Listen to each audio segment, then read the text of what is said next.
Bonjour à tous et bienvenue dans cette nouvelle vidéo. Aujourd'hui nous allons parler du brevet, le brevet de jeune sapeur-pompier. Je sais que dans mon audience, dans tous les abonnés qu'il y a sur HDP TV, vous êtes nombreux à être jeune sapeur-pompier et à passer le brevet de jeune sapeur-pompier. Du coup je voulais faire une vidéo sur ce brevet. Comme ça ceux qui veulent devenir jeune sapeur-pompier, vous savez qu'à la fin de votre formation de JSP, vous aurez un brevet. Et on va en parler dans cette vidéo. Ok, let's go! Donc pour cette vidéo, j'ai fait l'acquisition du guide national de formation. Donc c'est les papiers officiels pour les jeunes sapeurs-pompiers, d'accord? Je sors pas ça de ma poche. C'est le guide national de formation. Voilà, je vous montre ça. Voyez, le petit cahier. Il y a vraiment beaucoup de pages. Il y a tout un chapitre sur le brevet de jeune sapeur-pompier. Donc nous allons le lire ensemble. Comme ça, vous serez fixé sur les épreuves. Donc je vous répète, c'est les textes officiels du brevet. Donc le brevet national de jeunes sapeurs-pompiers. L'examen du brevet de JSP est organisé sous la responsabilité du directeur départemental, voilà le DDSIS, voilà, ou du général de la brigade de sapeurs-pompiers de Paris, ça c'est pour les JSPP.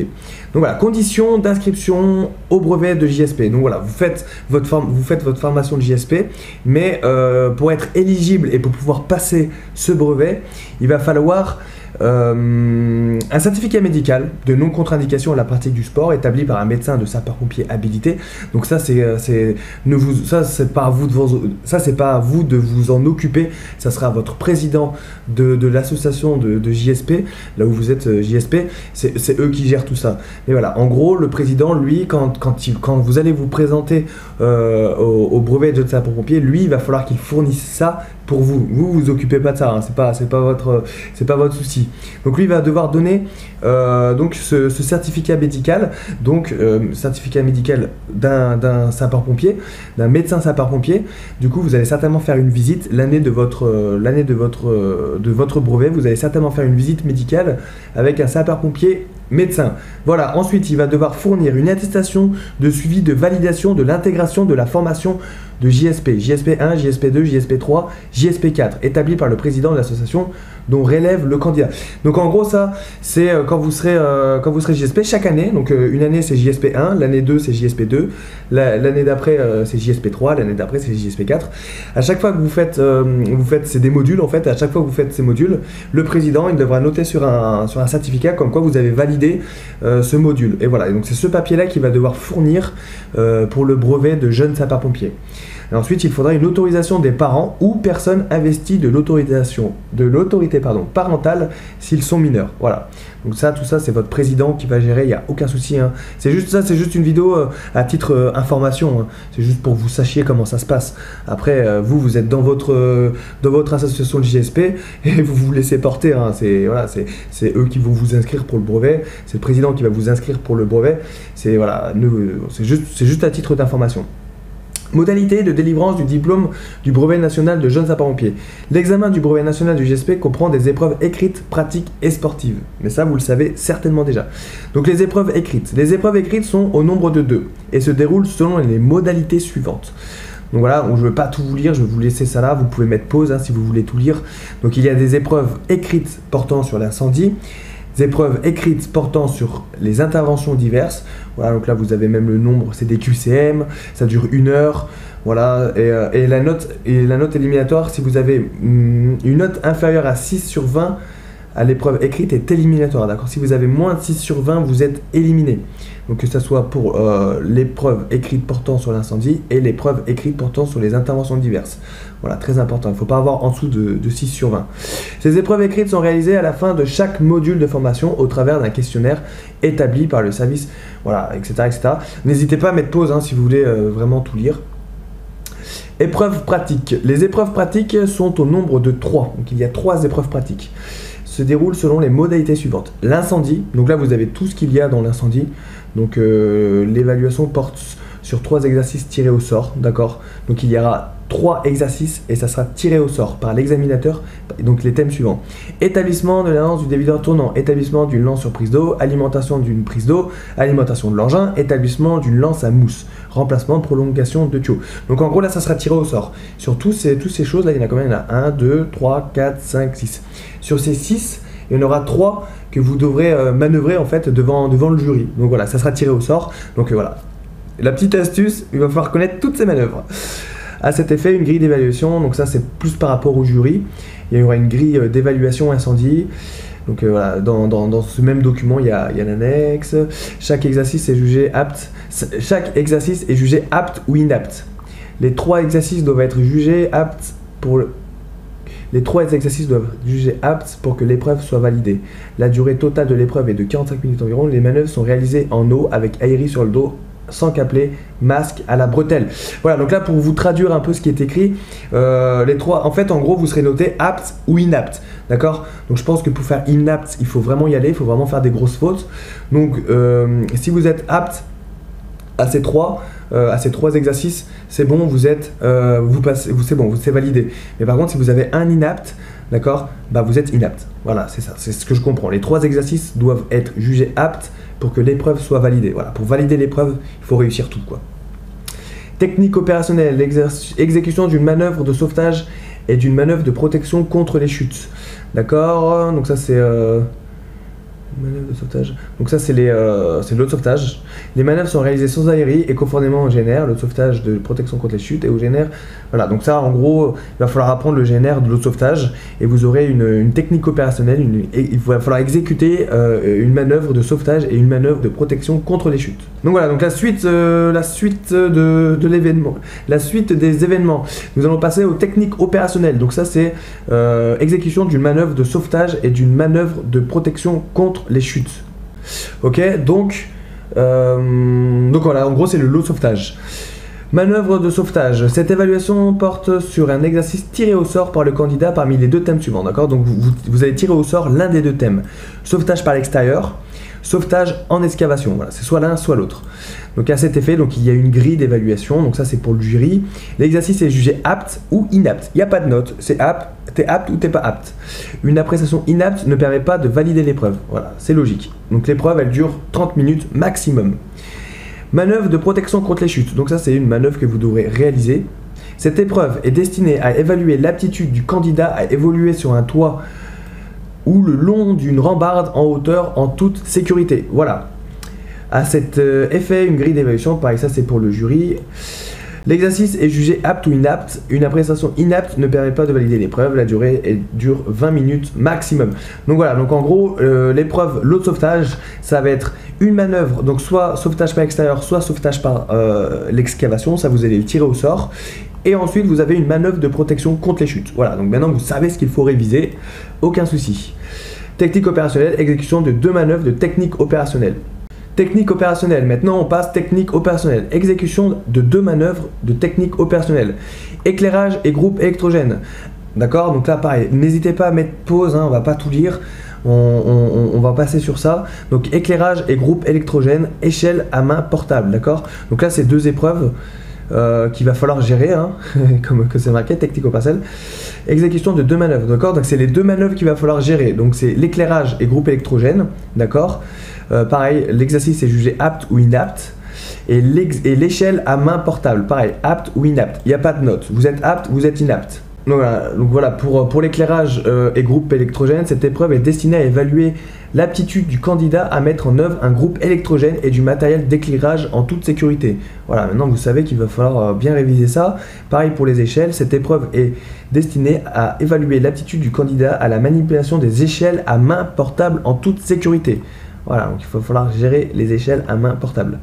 Ensuite, donc là, tout ça, c'était les épreuves théoriques et pratiques. Maintenant, on passe aux épreuves sportives. Les épreuves sportives comprennent 5 épreuves d'athlétisme, une épreuve de natation et une épreuve spécifique dénommée parcours sportif du sapeur-pompier, le fameux PSSP. Ces épreuves se déroulent selon les modalités suivantes. Donc les épreuves d'athlétisme, au nombre de 5 épreuves, elles comprennent une épreuve de vitesse, 100 mètres, d'accord, donc sur 100 mètres, il va falloir courir le plus vite possible. Une épreuve de demi-fond, 800 mètres, catégorie cadet, 1000 mètres, catégorie junior. Donc voilà, tout dépend de l'âge que vous avez. Si vous êtes junior, ça sera un 1000 mètres. Et si vous êtes cadet, ça sera 800 mètres. Une épreuve de saut en hauteur, une épreuve de lancer de poids, une épreuve de grimper de corde. Les barèmes des épreuves sont fixés selon les catégories, voilà, cadet junior, et le sexe, machin, etc., etc., etc. Bon, ça c'est plus pour la note. Chaque épreuve est notée sur 20. La note finale des épreuves d'athlétisme est la moyenne des notes de ces 5 Donc voilà, donc chaque épreuve est notée sur 20, donc il y aura une note sur 20 sur le 100 mètres, une note sur 20 sur le 800 mètres, une note sur 20 sur le saut en hauteur, une note sur 20 sur le lancer de poids, une note sur 20 sur le grimpé de corde. Donc après vous prenez tout ça, vous faites la moyenne de ces 5 épreuves d'athlétisme et vous avez votre note finale. Ensuite, on passe aux épreuves de natation.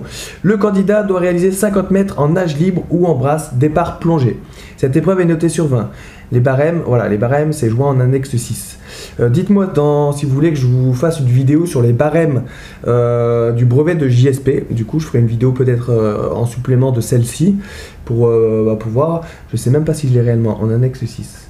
Tac, tac, annexe 6. On va regarder ça vite fait, tiens, ça m'intéresse moi de savoir.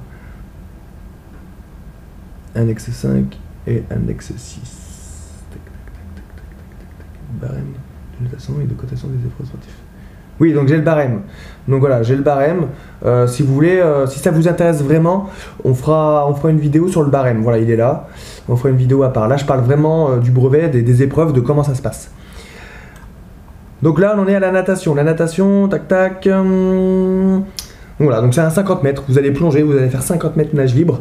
Et après, selon le chrono que vous avez fait, vous avez une note en espérant qu'elle soit la plus bonne possible. Épreuve du parcours sportif du sapeur-pompier. D'accord, donc c'est le PSSP. Le candidat doit réaliser un parcours d'obstacles chronométré d'une longueur de 300 mètres. En tout, ça fait 300 mètres. Cette épreuve est notée sur 20. Donc pareil, il y a le barème.